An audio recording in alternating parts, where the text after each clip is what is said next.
everyone, welcome back to Sane Live channel. Thank you so much guys for tuning in. I'm here to update you of what's going to happen on Gomora from the 12th to the 16th of July 2021 on Monday. Something unfortunate happens at the Shisanyama and one of the staff members is punished severely. There is increased tension in the Dlamini household with the build-up of their untold secrets on Tuesday. Tati and Melusi's bond grows tighter. Ladies struggle to tell Melusi about his secret and Zote try to find out if Don really stole from Bongani on Wednesday. Melusi gives Gladys an ultimatum. Don has had enough. The Molefe says goodbye to one of their own on Thursday. Gladys puts her marriage at risk. Don's luck changes when he gets a job offer from London. Chiamo accuses Sibongile of using her to get to Tati on Friday. Poverty forces Don to make a life-changing decision.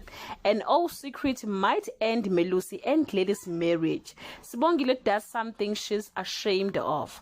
Guys, this is all I have for today. You can leave your comment below and share your opinion.